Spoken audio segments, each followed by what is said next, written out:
दोस्तों टाइटन हमारे solar system का दूसरा सबसे बड़ा चांद है। इसकी सबसे खास बात यह है कि इसका एटमॉस्फेयर बिल्कुल हमारी ज़मीन जैसा डेंस है, जिसके अंदर हम इंसान जिंदा रहते हैं, सांस लेते हैं।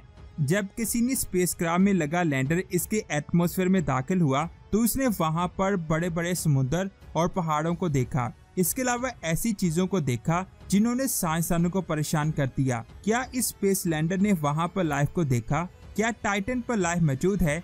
ये अमेजिंग इन्फॉर्मेशन आप जानोगे आज की इस वीडियो में, तो पूरी वीडियो वॉच कीजिएगा। और आप देख रहे हैं स्पेस वर्ल्ड। 1977 में वॉयेजर 1 स्पेसक्राफ्ट को लॉन्च किया। कुछ सालों का सफर करने के बाद जब ये सैटर्न के पास पहुंचा तो इसने सबसे पहले टाइटन के एटमॉस्फेयर को देखा। जब इसकी तस्वीरें इसने जमीन पर भेजी तो साइंसदान इसके एटमॉस्फेयर की तस्वीरें देखकर परेशान हो गए, क्योंकि इसका एटमॉस्फेयर बहुत ज्यादा डेंस था जिसके अंदर लाइफ पॉसिबल हो सकती थी। इस चीज ने साइंसदान को बहुत ज्यादा परेशान कर दिया। अब इसके बारे में जानने के लिए साइंसदानों को इसके अंदर जाना होगा, जिसकी वजह से 1997 में कैसिनी स्पेसक्राफ्ट को टाइटन पर भेजा गया। जैसे ही ये स्पेसक्राफ्ट टाइटन के एटमॉस्फेयर में एंटर हुआ तो साइंसदानों को अजीब सी फ्रीक्वेंसी सुनाई देने लगी। जैसे जैसे ये प्रोब टाइटन की सरफेस की तरफ जा रहा था वो फ्रीक्वेंसी मजीद बढ़ रही थी। साइंसदान का कहना था कि सबसे पहले स्पेसक्राफ्ट को अच्छे से स्टडी किया जाए। जब उन्होंने इसे देखना शुरू किया तो उनके सामने चौंका देने वाली चीजें सामने आई। असल में ये प्रॉब्लम स्पेस लैंडर में नहीं बल्कि टाइटन के एटमॉस्फेयर में थी। टाइटन के एटमॉस्फेयर में होने वाली चेंजिंग स्पेस लैंडर में फ्रीक्वेंसी को जनरेट कर रही थी। अब यहाँ पर दो चीजें थी जिसकी वजह से ये सब हो रहा था। या तो उसके एटमॉस्फेयर में एलियंस लाइफ मौजूद थी जो एटमॉस्फेयर में फ्रीक्वेंसी जनरेट कर रही है, या फिर टाइटन का एटमॉस्फेयर ही ऐसा है। लेकिन यहाँ पर स्पेस लैंडर की फाइंडिंग में एक नया मोड़ आने वाला था। जैसे ही स्पेस लैंडर इसकी जमीन पर पहुंचा तो उसने टाइटन की मिट्टी पर अपनी टेस्टिंग शुरू कर दी और उसने साइंसदानों को बताया कि यहाँ पर लाइफ के 100% चांसेस मौजूद हैं। इस लैंडर की स्टडी में ये चीज भी शामिल थी कि यहाँ पर मौजूद लाइफ ने सांस लेना भी शुरू कर दिया है। तो तीन चीजें सबूत के तौर पर सामने आई। सबसे पहली चीज, टाइटन के एटमॉस्फेयर में हाइड्रोजन मौजूद थी। एक स्टडी के मुताबिक टाइटन के एटमॉस्फेयर में हाइड्रोजन की फॉर्मेशन हो रही है और ये हाइड्रोजन टाइटन के ऊपर वाले एटमॉस्फेयर में इक्वल मकदार में तकसीम हो रही है। वेट कम होने की वजह से हाइड्रोजन को हवा में फ्लोट होना चाहिए था, लेकिन ये टाइटन की सरफेस पर पहुंचते ही गायब हो रही थी। अगर हम अपनी जमीन की बात करें तो यहाँ पर जिंदा रहने के लिए सबसे ज्यादा जरूरी एलिमेंट हाइड्रोजन है। यहाँ तक कि हमारा सूरज भी हाइड्रोजन की वजह से मौजूद है।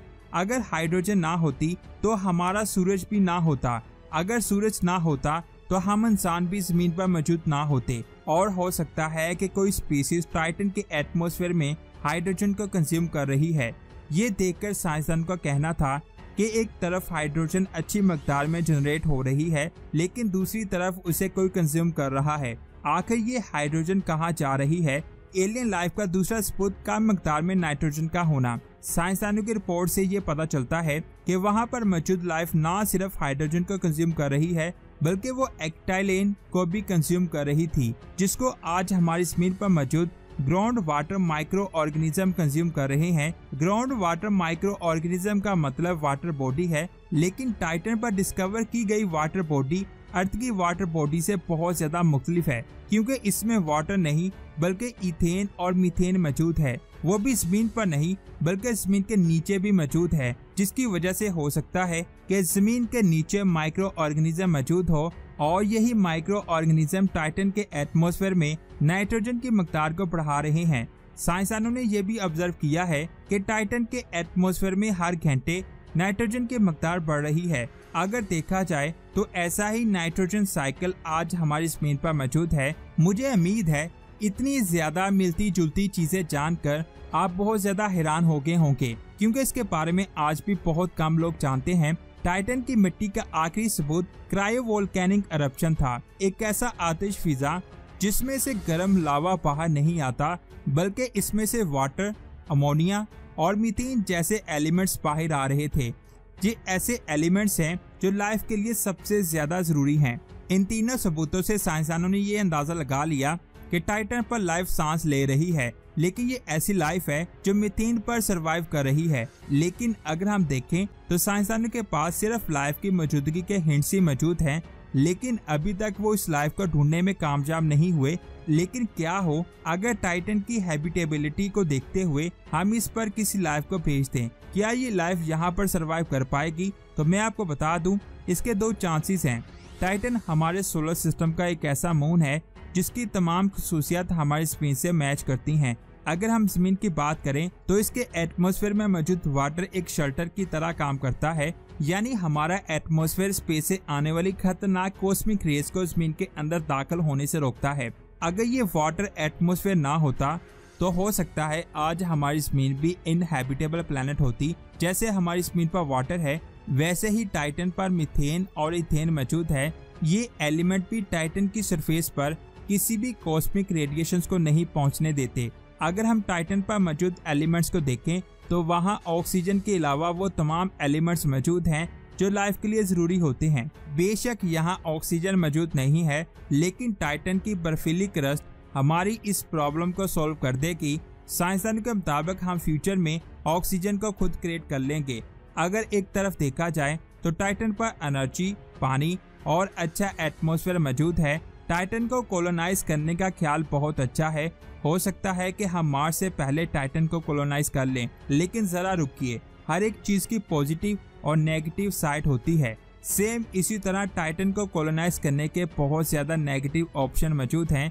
इसका सबसे पहला नेगेटिव ऑप्शन इसका टेम्परेचर है, क्योंकि सूरज और टाइटन के दरमियान मौजूद दूरी बहुत ज्यादा है। क्योंकि टाइटन सूरज से बहुत ज्यादा दूर मौजूद है, जिसकी वजह से जमीन के मुकाबले में यहाँ पर सूरज की रोशनी सिर्फ और सिर्फ 1% ही पहुँच पाती है, और इस 1% की 90% लाइट इसका डेंस एटमॉस्फेयर ही जज़ब कर लेता है, जिसकी वजह से हीट सरफेस तक नहीं पहुँच पाती और इसकी सरफेस का टेम्परेचर -179 डिग्री हो जाता है। इस पर रहना अंटार्कटिका के बराबर है। हमारी जमीन पर सबसे कम टेम्परेचर -89 डिग्री रिकॉर्ड किया गया है, और ये बात आप जान लें कि -30 डिग्री से कम टेम्परेचर होने की वजह से 40.6 मिलियन लोग मर चुके हैं। अगर इस टेम्परेचर में इंसानों की मौत हो रही है तो -179 डिग्री में इंसानों का क्या हाल होगा, वो तो आप समझ चुके होंगे।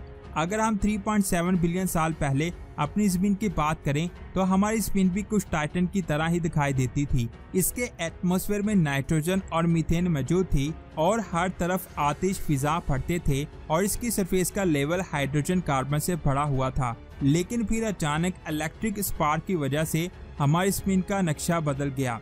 3.7 बिलियन साल पहले होने वाली इस इलेक्ट्रिक स्पार्क ने फॉस्फोरस और हाइड्रोकार्बन्स को ब्रेक करके उन्हें आरएनए में तब्दील कर दिया।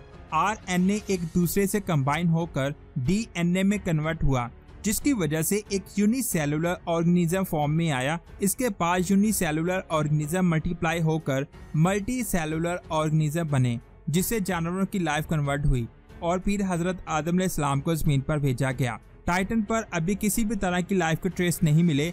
इस पर कई activity forces, wind, ice erosion, volcanic activity और शिफ्टिंग ऑफ कॉन्टिनेंटल प्लैनेट्स हैं, जिन्होंने हमारी जमीन को ऐसी शेप दी थी, और इसीलिए फ्यूचर में टाइटन पर कुछ इंटरेस्टिंग होने के चांसेस मौजूद हैं। यहाँ पर भी कोई इलेक्ट्रिक स्पार्क हो सकता है, जिसकी वजह से टाइटन भी एक हैबिटेबल स्यारा बन सकता है। लेकिन यहाँ पर एक प्रॉब्लम है कि जब तक टाइटन हैबिटेबल स्यारा बनेगा, हो सकता है तब तक टाइटन खत्म हो जाए। आप इसके बारे में क्या कहते हैं, नीचे कमेंट्स करके जरूर बताएं। वीडियो अच्छी लगे तो लाइक करने के साथ साथ इसे आगे भी शेयर करें। मिलते हैं एक और अमेजिंग वीडियो में। अपना बहुत सारा ख्याल रखें। अल्लाह हाफिज।